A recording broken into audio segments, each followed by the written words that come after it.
Hello and welcome everyone to another program of Primetime. I'm your host, Beverly. Our guest in studio today is the former Prime Minister, Mr. William Marlin, here to speak with us directly and explain to us things in his own words. So stay with Primetime and we'll be right back, for this is our upcoming program.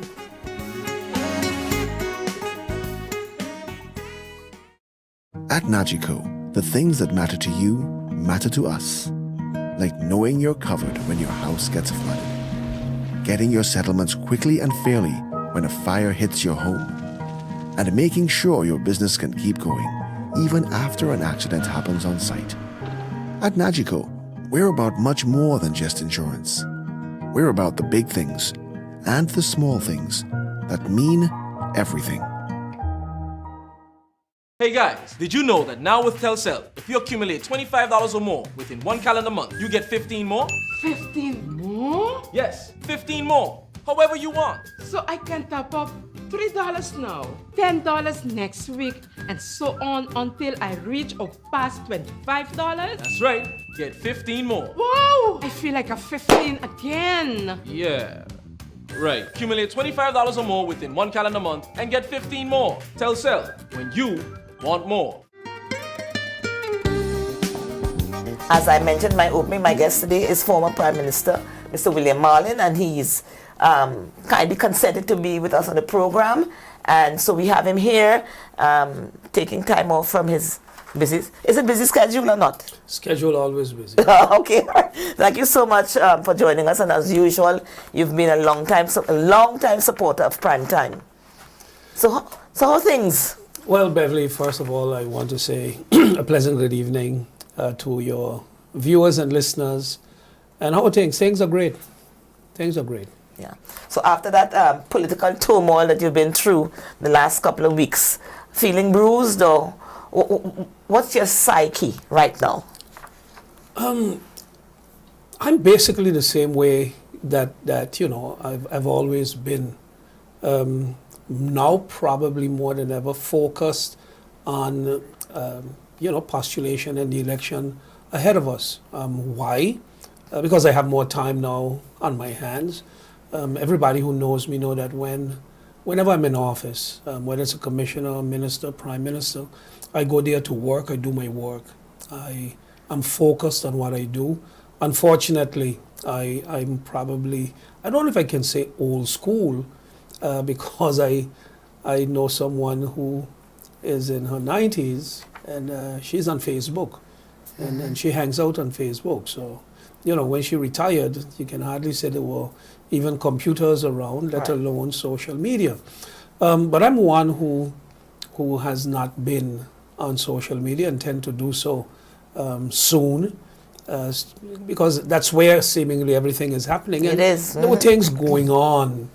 And the criticisms by some, and people call me and tell me, what is you Louis people, boy? But I didn't take it on because I felt, well, okay. It comes with the territory. They're doing what they got to do.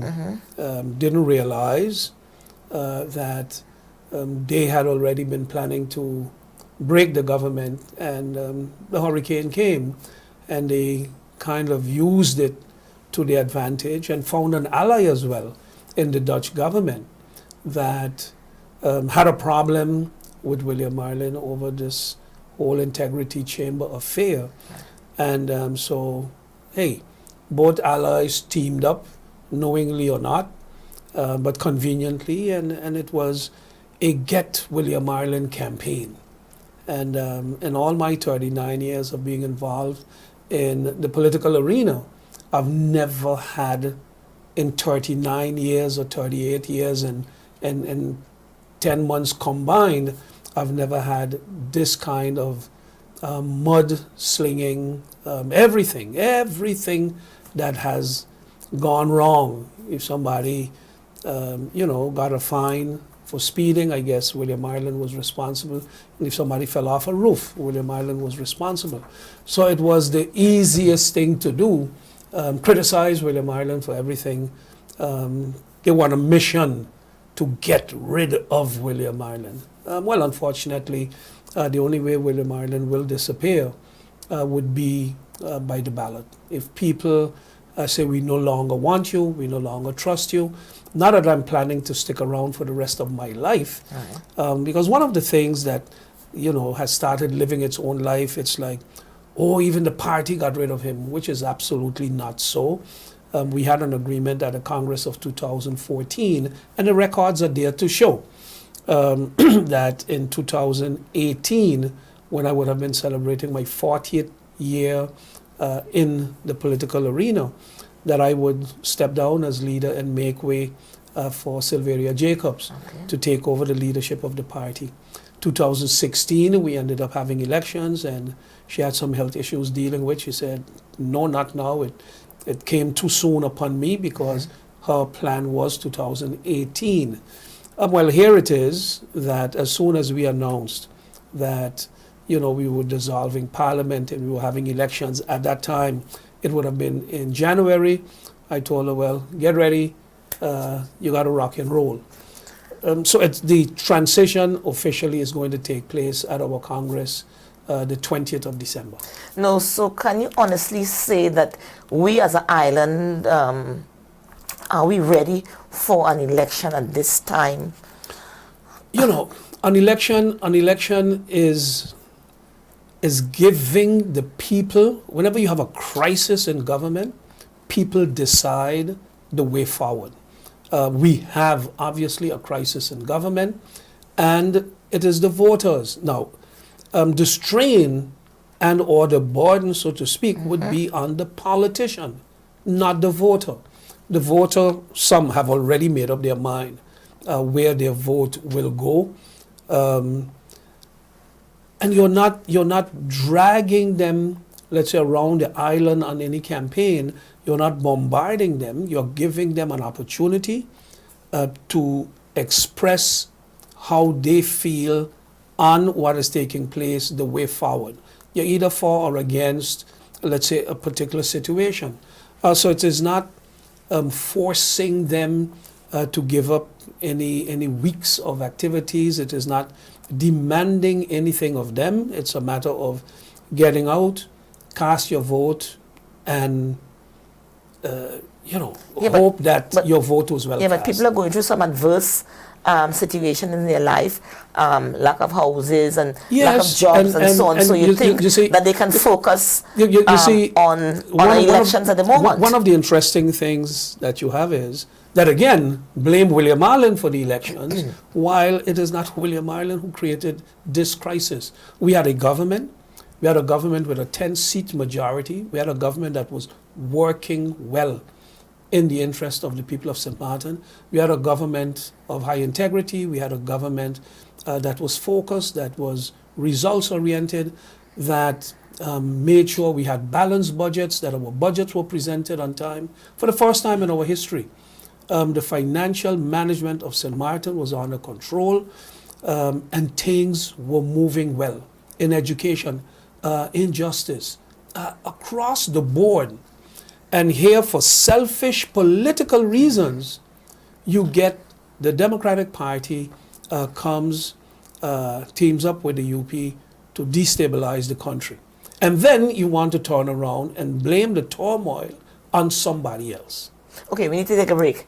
And then when you come back, I'm going to ask you, many are concerned about the island's image and the appearance of political instability. I want you to comment on that. Stick around and we'll be back in a moment. This is Prime Time.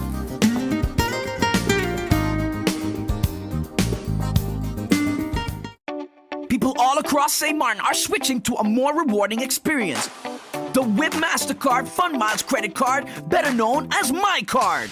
Earn 1 fun mile for every $2 spent, even abroad and online. This will quickly get you a ton of fun miles to redeem for travel, shopping, food, fuel, and much more.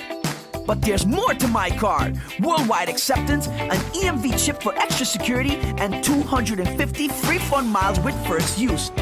Switch to My Card today at WIB. Fun miles from within your reach.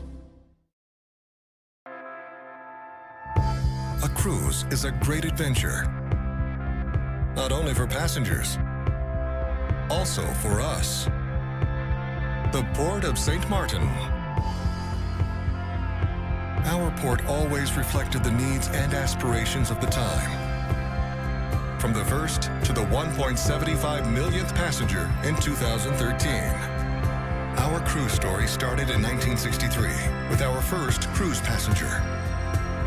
50 great years later, 20 million passengers later, thousands of cruise berths later, we've become the leading port in the Caribbean.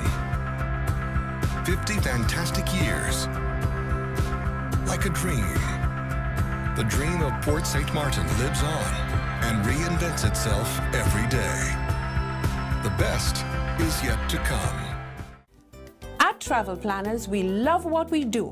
Every day we help our clients plan their vacations, from honeymoons to family reunions, trade shows to conventions, school trips to sports tournaments. Our agents at Travel Planners can help you make better, wiser decisions on travel destinations and cruises and find you the lowest fares. Make some memories with help from Travel Planners in Phillipsburg and on the Airport Road, Simpson Bay. Visit our website at Planners SXM and like us on Facebook at St. Martin Travel Planners. We take care of all your travel needs.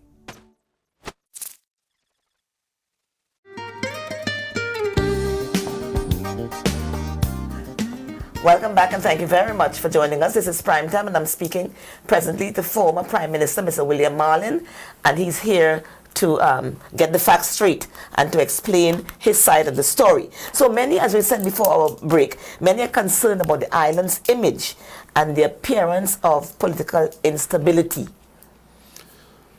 Again, yes, that can be so in the sense that, 7 years, 77 governments. Yes. It is clearly that St. Martin is haunted, plagued by political instability. It is caused constantly by ship jumping. And now that, let's say, the shoe is on this foot, the leader of the Democratic Party comes out and says, no, it is not ship jumping. What you have is a member of the USP party aligned himself with the Democratic Party. If it looks like a ship jumper, if it walks like a ship jumper and squawks like a ship jumper, it is a ship jumper. What is interesting though, 99.9% of all ship jumpers were punished by the voters and did not return, would never return to Parliament. We expect the same is going to happen again. It is unfortunate that we need to have an election again, particularly when you had a good government, a government that was functioning, that was working, that was focused, a government that was not subject to integrity investigations. Because this whole thing about integrity chamber and whatnot came about because of the very parties that are now fighting to get back in government. The Dutch government forced them to accept the terms and conditions of an integrity chamber in 2015. And while I was in opposition, I opposed it then. And I oppose it now, not because I have something to hide, not because ministers of my party failed screening. Not one minister the National Alliance ever put forward ever failed the screening. So it is not that our party has integrity issues. It is the manner in which the Dutch wanted to go about this from the very beginning. I think we are an autonomous country. We are a country in the kingdom. The kingdom consists of four countries. Four countries, Holland, Aruba, Curacao, and St. Martin. And we should respect ourselves as a country and expect to be treated as such. And yes, that is why William Marlin is the main, if you want to call it, a concern for the Dutch politically, because he was daring to speak out and say, no, these terms are not acceptable. Now here we are hit by a hurricane, we are flat on our back, and you use that now. Have I ever refused the aid? No. We have received over 50 million euros in aid since the hurricane up to when I left office. More than 50 million in aid we have received. We did not say no either to the other aid. All we said was, we don't agree with the conditions. We need to talk. we need to talk about these conditions because it is not fair what you are doing. Now, there are several Dutch law professors who, I don't even know the people, but they have come out and criticized the Dutch, and basically it was a shame, shame, shame on you. And that is what the discussion was about. And rather than supporting the government and by extension the people of St. Martin, you got those that saw an opportunity to accelerate their agenda and jump on the bandwagon with false propaganda that William Marlin is refusing aid, William Marlin is blocking aid, and because of William Marlin we won't get aid, which is absolutely not true. I was the Prime Minister when the Dutch government earmarked 550 million euros for St. Martin. If we look at the French side, and as I say, I'm not trying to condemn them, but the first thing the French president said when he visited St. Martin, I think it was 1.6 billion euros or something like that, they were going to get. But look at the French side. Up to now, the money has not started pouring in. The streets are still not cleaned properly. They still have a serious garbage problem over there. Not one roof has been fixed. They still have electricity, water problem. They still have issues dealing with. Sabre and Statia that fall directly on Holland's responsibility. With no demands for integrity chamber, anything, there is still not one roof fixed. So it takes time. Right. The recovery takes time. How do you address the general feeling of the dissatisfaction of the community? How do you address that?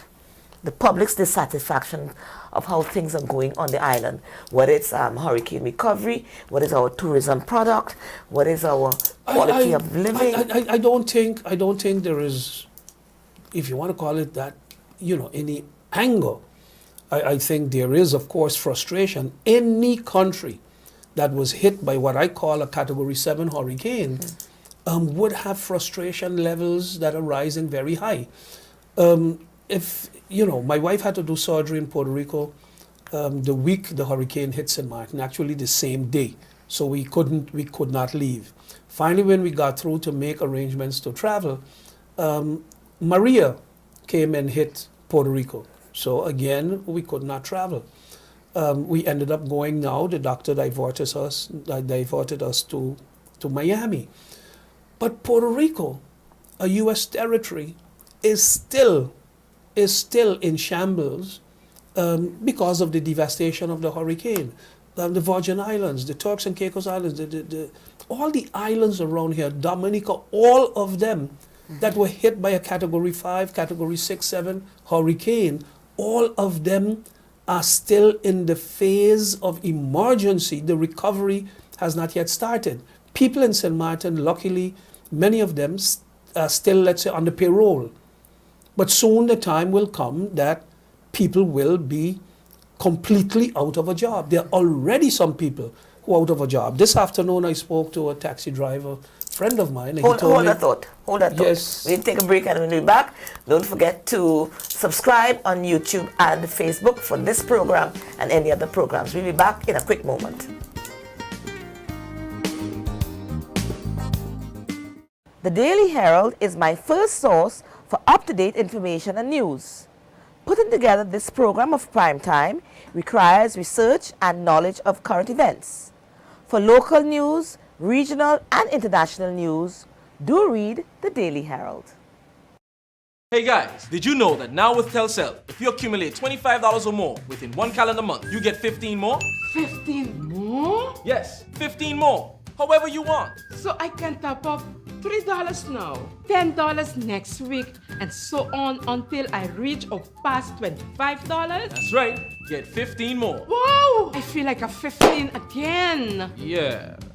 Right. Accumulate $25 or more within one calendar month and get 15 more. Telcel, when you want more. GEBE has been faithfully serving the communities of St. Martin, powering your home and our economy. Come rain or shine, our qualified team of professionals are working hard 24 hours a day to provide you and your family with safe, reliable electricity and water. We use the latest technologies and test our products daily to maintain the highest international standards. Our friendly staff is always there to assist you, whether in person, over the phone, or online. We are committed to constantly improving our products and services, making them more efficient, effective, and environmentally friendly to serve you better today and our next generation of clients tomorrow. GEBE, powering a brighter future. Our friend Megawati is here with tips to save you energy. 1. Turn your airco temperature up.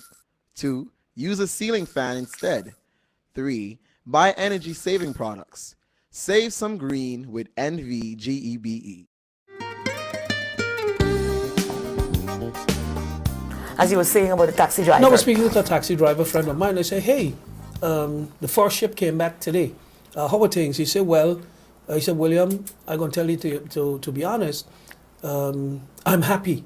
He said, I got one job to bring some crew members down to town. He said, I'm happy. Tomorrow we're expecting 2, and in December more will be coming. January things will increase. He said it's better than it has been since the hurricane. Thank God that we are, starting to catch ourselves. But taxi drivers particularly have been completely out of income since the 5th, the 6th of September. So the frustration level, but they understand it is not something that no government brought upon them. It is not a government's poor administration or negligence that brought a hurricane. So people understand. People are frustrated because of some of the things. I have people who still don't have electricity, and there's some who had electricity 2 days after the hurricane. Mm-hmm. Yeah. Let's switch gears a little bit. A common view held is that Parliament is not working. What's your response? There is a misconception, let's say, about the role of Parliament, in the sense that people say, well, Parliament should be out there passing laws. Right.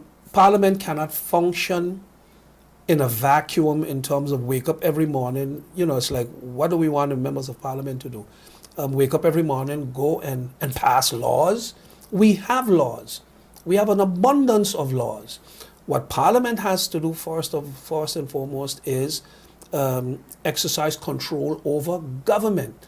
Government, it's the one who basically proposes legislation, presents the legislation. Parliament's responsibility is to debate the legislation and approve or disapprove of the legislation, or come with amendments to amend existing legislation. Right. That seems to be slowly going. Slow.